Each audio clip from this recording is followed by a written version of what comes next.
Hi, Christ Community. I'm Andrew. I'm the campus pastor at the Leawood campus. With me is Tyler Chernesky from our downtown campus.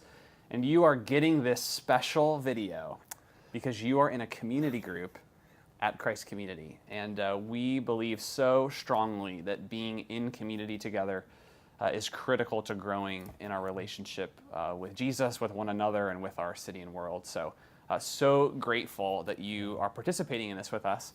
And we're already in this sermon series, Church for Monday. You've got your series guide. Hopefully this has been a blessing to you so far as you've begun to explore what does God have for you on Monday? Where is he calling you? Getting more clarity around that as a church together.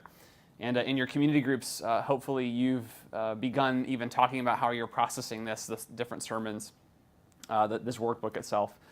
Tyler and I want to do something a little special here because there's one more thing we're asking everyone in community groups to do this session. And we are calling them Ready for Monday moments. Yeah. So hopefully you've seen on pages 12 to 14 of this series guide, there's a specific exercise in here around discovering your occupation. What is the thing on your Monday in your week that is the most important calling God has for you right now in your life, and getting clarity around that? What we'd like to do is, after you do that work, bring a synthesis of that to your community group in a little Ready for Monday interview. And if you've been at Christ Community for any amount of time, you've probably seen a ministry spotlight interview or a This Time Tomorrow interview up front on a Sunday morning. This is a very similar idea, but instead of doing it in front of the whole church, we want these happening in our community groups where that life on life actually happens. Yep. What Tyler and I are going to do is model for you, just really quickly, really briefly, of what this interview is going to look like in the context of your community group. We've already sent a version of this to your leaders. Hopefully they've talked to you about it. But just in case they haven't, we want to just show you a little bit as you prepare for this moment what this could look like in your group. So I'm going to pretend to be a community group leader in a meeting. Tyler's going to be a community group member, and I'm just going to run through a couple of questions with him that we've provided your groups. You'll have these with you as we do our Ready for Monday moment. And Tyler is going to talk about a previous job role he had before being a pastor. So if you're downtown and you're like, wait, we thought Tyler's Monday was about being a pastor. We're getting in character right now. That's right. So here we go. 1, 2, 3, scene. Okay, Tyler, you are our first Ready for Monday moment. And I want to start with this question. So as you work through this series guide, kind of discovering your occupation, what do you do with most of your time that God's really calling you to focus on right now?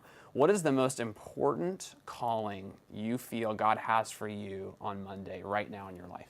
Yeah, I did a lot of thinking about this, and there were a few things that came to mind, some relationships that popped up, and thinking through even my mom's health. That's something that's big in my life right now that I've done a lot of work with. But honestly, it really does feel like my work in the library with the kiddos is a big opportunity. It lines up with so much of my kind of education and preparation. I have this chance to care for kids, to read to kids, to connect them with books, and I spend so much time there anyway. It's like, gosh, this might be the main thing that God's calling me to right now. It's funny. I knew you did that. I just didn't realize how passionate you were about it. So That's good. That's good for me to know. So in the midst of that, where do you sense God's redemption in that? Where do you sense God kind of coming alongside you, going ahead of you in that, and working through that? Yeah, it's a wonderful job. So in some ways, I mean, with it being this government position, your hands are tied in some of the stuff you're allowed to say or ways you can interact with kids. But in other sense, you do have a profound opportunity to really impact the lives of kids. I mean, especially in the summer, kids will just show up there and they're there all day. And so, you're providing materials, you're keeping them busy, but also hopefully pointing them towards new things to learn or redirecting them into better ways to interact with each other. And it's great. I mean, being at the downtown location of our library, it's great to have, a free lunch program there that we offer. I mean, there's all kinds of ways where I really do see it as, we say it all the time at the library, we're not babysitters, and you can't come and leave your kids here for free. But in a very real sense, another nurturing presence in the life of kids, and not having any kids of my own, but loving kids, it's just really neat to have that opportunity, to care for kids there and provide, honestly, a safe, stable space that for some of our clients, they don't have anywhere else. I mean, this is the spot that's most stable, people are most friendly to them, the cleanest, the most resources available to them. So I do love that about the job, and feel that when I'm there doing that work, it's just like hand in glove, God's with me, propelling this along. I mean, I'm coming alive. Okay, opposite side. Where in that Monday calling do you sense the most opposition, the most brokenness in what you do? There's a few things that are really tough. So there's some kind of coworker dynamics that are just really tense. People that enter into that space with very different, assumptions about the world more broadly, but then even, if they've been there longer, get kind of jaded about the work. I mean, just really big downers when we're there. And so, it's always, these parents don't care, these kids are never going to get any better. And just that, that perspective on the world both sucks the wind out of my sails, and it can be tough just to work with those folks. But then also it's like, I don't know what to say to you. I don't know how to encourage you. I mean, yes, you've been here longer. The library, I think your cynicism is probably rooted in experience, but what the heck, this is nuts. So that's difficult. And honestly, some of the kids too, and just the stories they bring in, or they're there, where's your parent? Well, my mom's trying to apply for a job right now, so she left us here. So we've got a report, we've got a call. You can't leave your kids here, but man, it sounds like life is tough for you. There's just so many ways that our hands are tied, because the library is fundamentally an organization that provides resources. Sure. I mean, we're not childcare, and in some ways, exactly. But man, to be exposed to those stories and then have no real form of recourse, it's just tough. I mean, there's regular kids I really care for, and so I sit there at the desk sometimes and try to pray for them, but sometimes that feels really futile.